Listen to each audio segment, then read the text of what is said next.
My next guest takes on Chris Curtis coming up here at Dana White's Contender Series on June 12th. It is Sean Lally joining me here on the program for the very first time. Sean, how are you?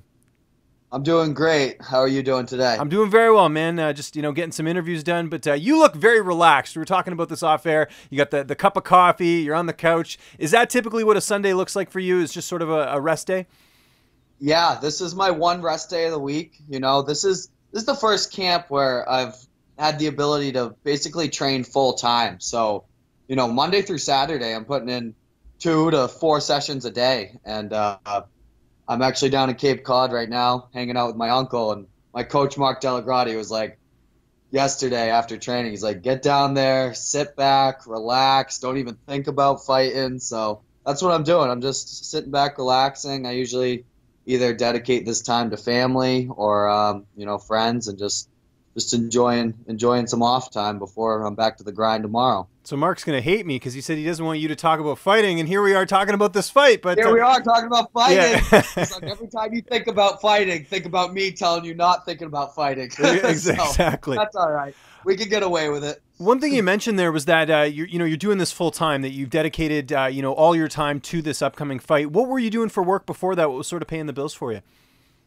Well, so I mostly do personal training and teach group classes, which I haven't gotten away from completely. I've just lowered the amount of clients that I'm able to take. I take a couple clients a week. I teach a couple classes. So I'm probably only doing that for maybe 4 to 6 hours a week. And then I work security at a nightclub, which I'm definitely not doing right now because that keeps me up all night and throws my schedule off completely. So luckily, this camp, I've had some good sponsors back me and was able to put together enough cash to pay for the camp and just focus on training, private sessions, nutrition, and really live the life that you have to live if you want to compete at this next level. I agree. Working security, that's an interesting job. Do you ever have guys that know you're a fighter that try and pick a fight with you anyways just because of that, that try and act like a tough guy? Most of the guys don't know I'm a fighter at the place I work at. Well, the guys I work with do, of course. But I've had to sweep a few guys and choke a few guys, things like that. But nothing too crazy. How'd you initially get involved in combat sports? So it's been kind of a long road for me. I started karate when I was fairly young, taekwondo when I was a kid, and it's funny because I was thinking about something the other day.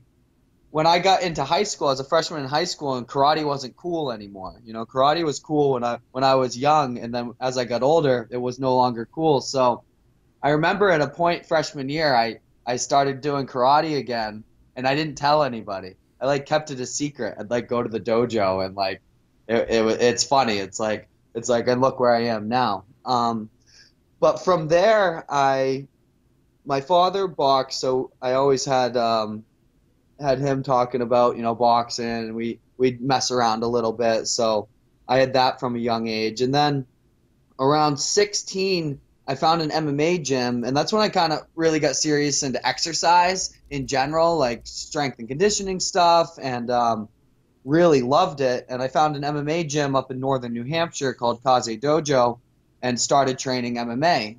So from that point, I had my first fight when I was 17. So I had two fights my junior year of high school, and then I had my first pro fight when I was 18, which looking back was maybe a mistake. It was a little too early, but I was a scrappy kid. I liked to fight. I got offered a fight on 4 days' notice. I took it, and I lost. So that was my first pro fight. I got caught in a choke when I was 18. So that's still on my record.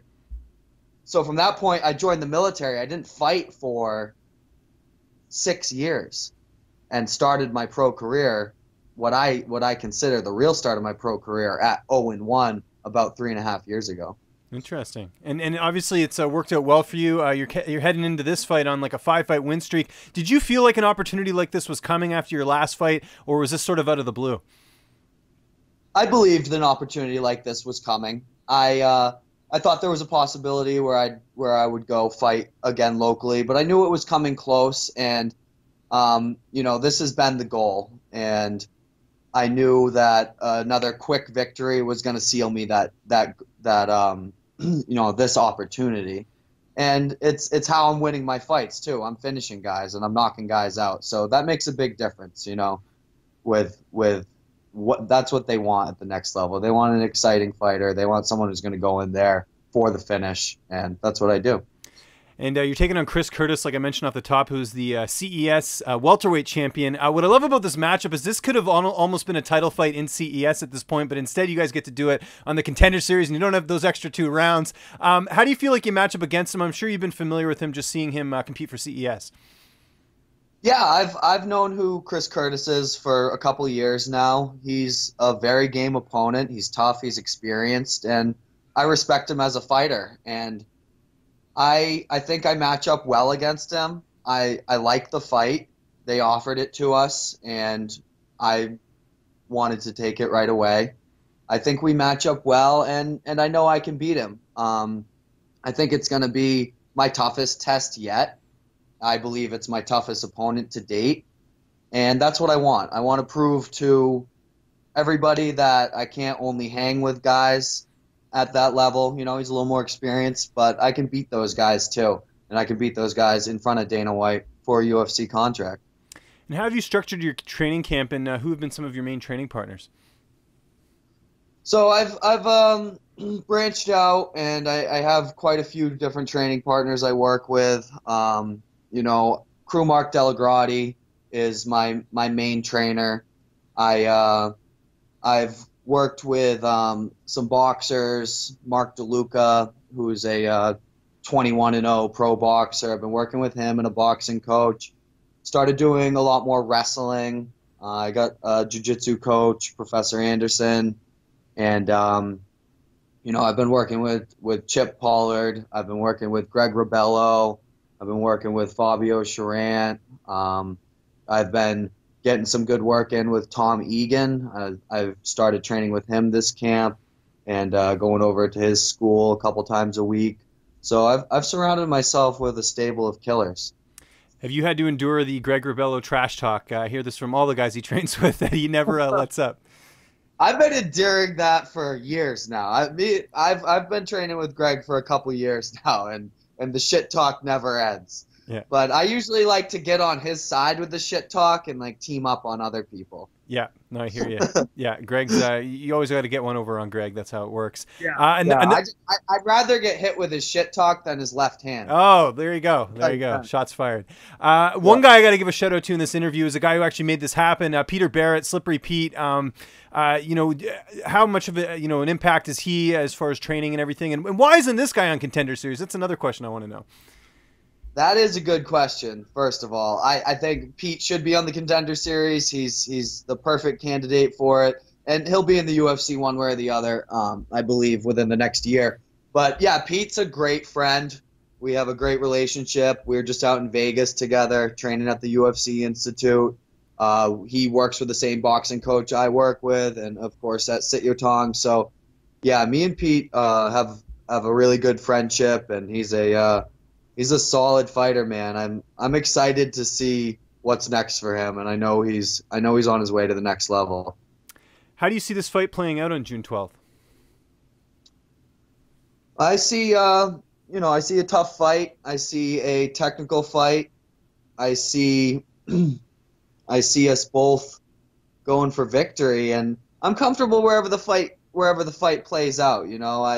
I believe Curtis will want to stand and exchange. Maybe he'll want to go to the ground. We'll see.